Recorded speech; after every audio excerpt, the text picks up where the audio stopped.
Hey, it's your old pal Lucid Stew again, and we're back to working with my City Streets kit collection in Dreams for PS4.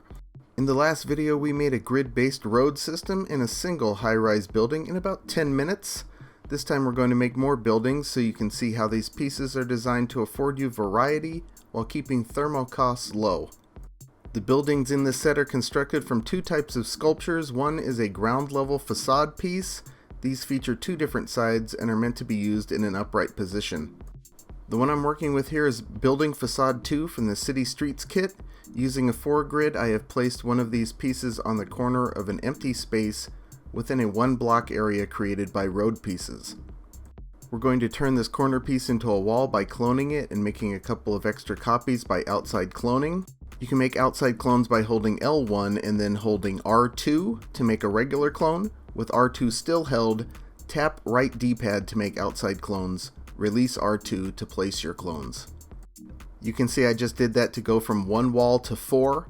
This is possible because the position and the rotation of the first clone gets repeated by additional outside clones.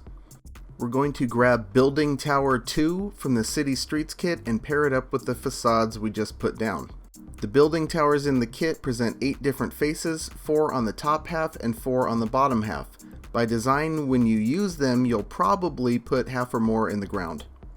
I'm going to make this building a little shorter than our first one. I've chosen a glass-rich building face for a more modern look. I'm going to make some outside clones of the tower, just like I did with the base facade. You can see there are many possible looks generated by overlapping sculpts in various ways.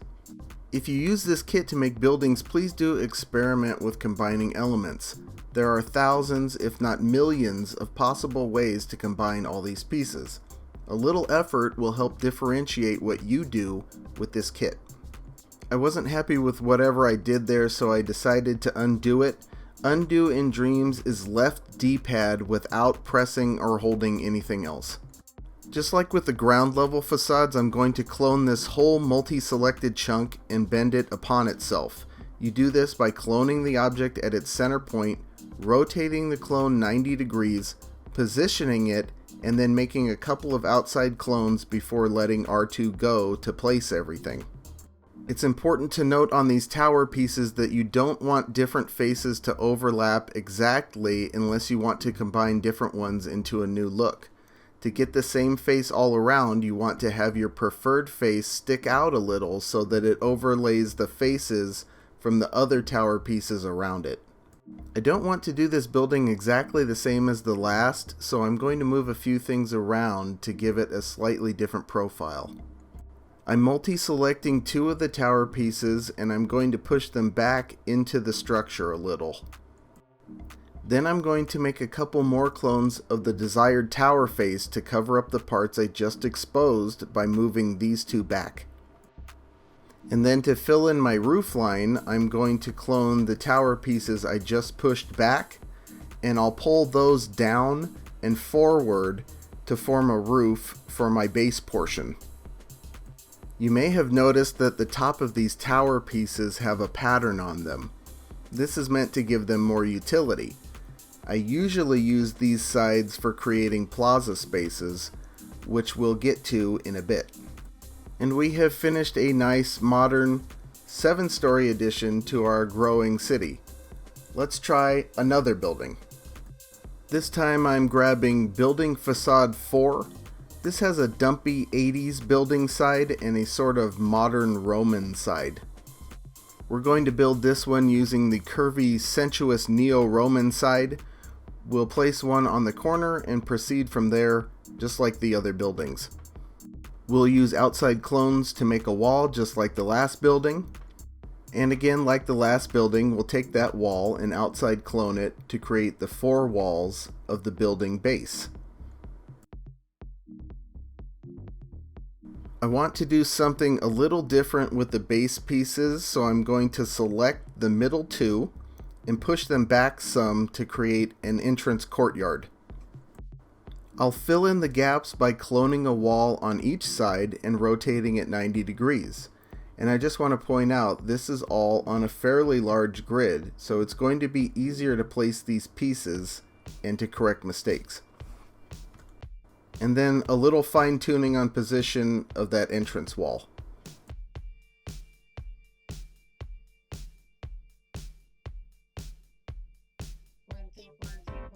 All the base facades are in place, so I'm going to get a hold of a tower. This is Building Tower 3 from the City Streets kit. I want to fill in the void in front of the building entrance, so I'm going to flip the tower and then sink it all the way into the ground so that the roof acts as a plaza. On the plaza faces, you'll notice one is plain and the other has a planter type structure for trees or art or whatever else you want to put in there. Chances are when you flip these things you'll get a little off center and will have to adjust positioning. The current iteration of these pieces will not line up perfectly with the ground around them, so you'll want to switch to a smaller grid and line up the ground to a satisfactory degree. I'm currently planning new versions of these towers which will address scaling and placement inconsistencies. The current ones work okay, but the ultimate goal is to be able to click everything together at a fairly coarse grid setting. We've made a little entrance plaza with planters, so let's place a couple of trees now. I have a collection of trees I've made named Lucid Trees.